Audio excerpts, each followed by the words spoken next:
My name is David Deyo, creator and proprietor of Chronal House. In this video, I want to take a few moments to introduce myself, talk about my vision for Chronal House, and share a bit of my personal story so you'll know a bit more about what I bring to this project. My calling in life is best described as a teacher. Professionally, I've spent over 25 years in the field of technical communication as a writer and trainer for various software companies.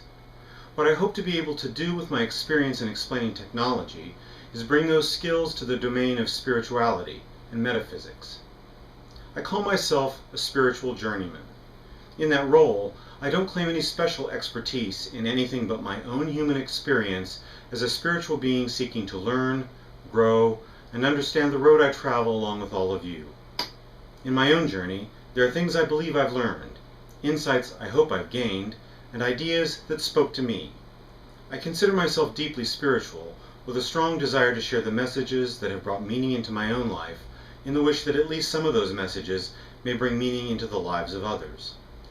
The ideas I want to share are not things I seek to present as the truth, but rather as a truth that speaks to me, makes greater sense out of my own experiences, and hopefully weaves those experiences into a unifying narrative that lets me see the universe at its most beautiful and understand my own path in it.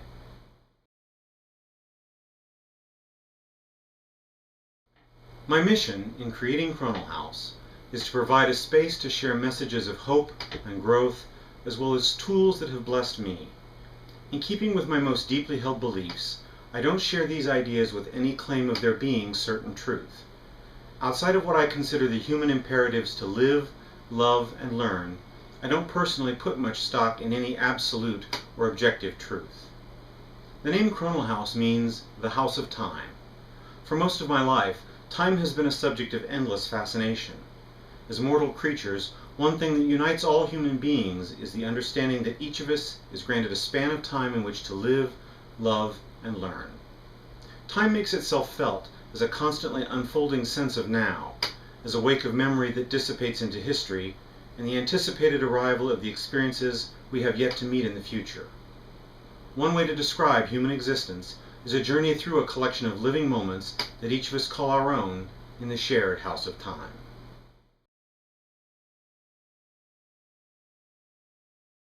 Because I claim no special training or expertise in spirituality, you might wonder what motivates me to undertake this project. What do I have to offer? Let me share some of my story with you so that you'll have a sense of where I'm coming from and what calls me to do this.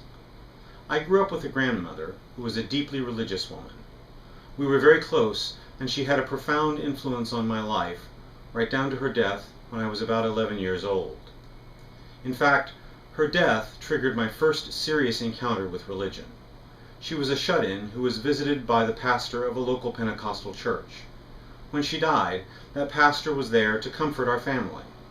It was this minister who suggested that through his church, there was a chance for me to be reunited with her again someday in heaven.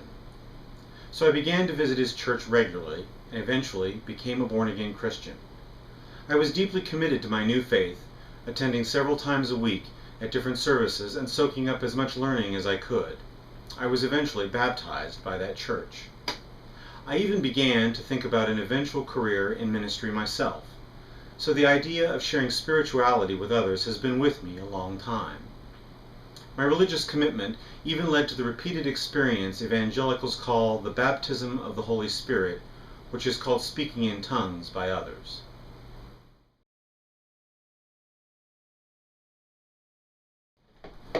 For a time, it seemed that religion would be the main shaping influence in my life.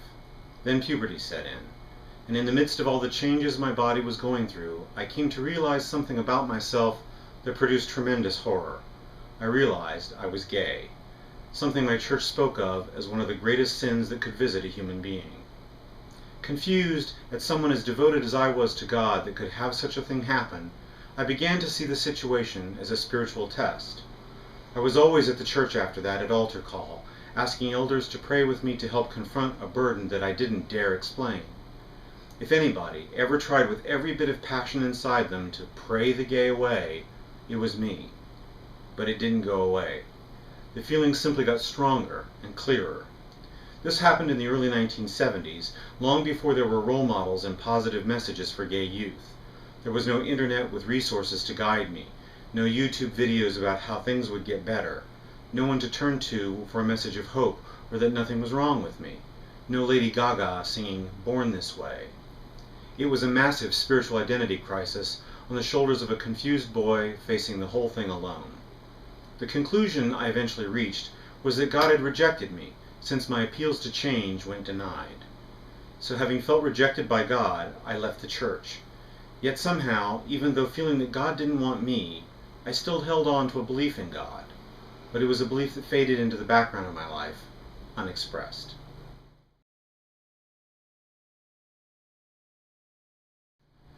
Instead of planning to become a minister, I turned to another source of inspiration for mapping out my future. I grew up when the original episodes of Star Trek were first on television, and Spock was a hero of mine. He was smart, something I'd always been, and more than that, he made smart cool. He was an example of reason and logic who made science appealing to me. So I chased after math and science the way I had formerly chased after religion. As I got into high school, I planned to go to college and major in physics. While I didn't eventually become a physicist, I have always been fascinated with quantum mechanics and continue to read about the subject, deeply intrigued by the way it changes how we understand physical reality, and now the implications of this science for consciousness and spirituality.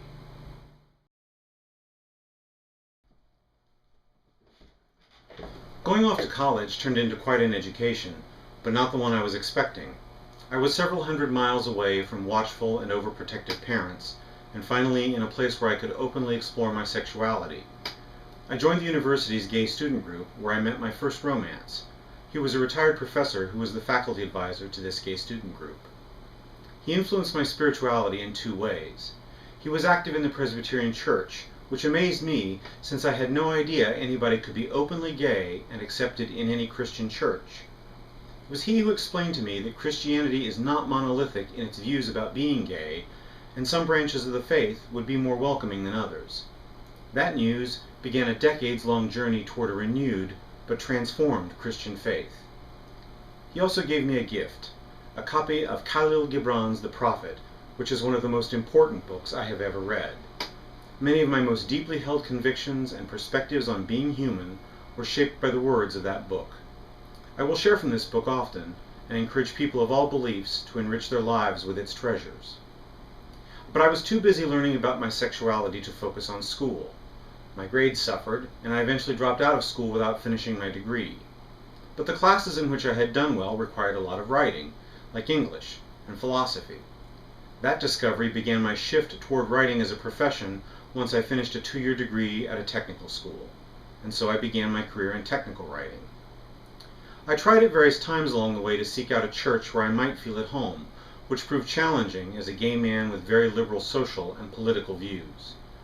While many people in that situation have walked away from Christianity, or religion entirely, that was something I never felt a desire to do. While I often found myself at odds with the doctrine of different denominations, the central teachings of Christ remained meaningful to me.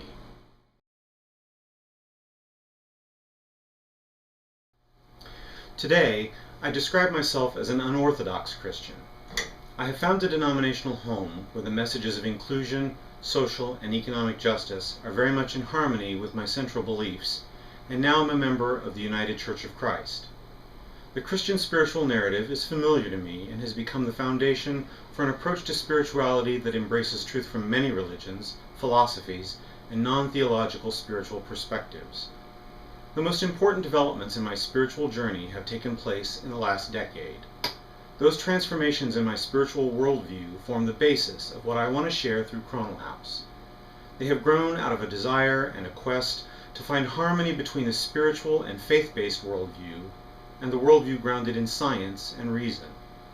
Not only do I believe such a harmony is possible, I believe a rich and holistic approach to human existence requires that harmony. A lot of people would have the world believe that religion and science cannot be reconciled, and that faith is inherently incompatible with reason. I disagree, and here in Chronal House, I hope to elaborate on the incredible unity that I have found. While Christianity is my chosen religion and spiritual narrative, and I feel a special calling to share with my fellow Christians how mysticism and reason can enrich our faith and walk toward Christ consciousness, I invite people of all points of view to participate in sharing their own beliefs and ideas here at Chronal House. I'd like to know what you think about this video. You can write me at the email address on the screen, or leave your comments in the Chronal House YouTube channel. Thank you for watching this video. May the divine creative spirit of God bless this project, and may your lives be filled with the blessings of love, joy, peace, and enlightenment.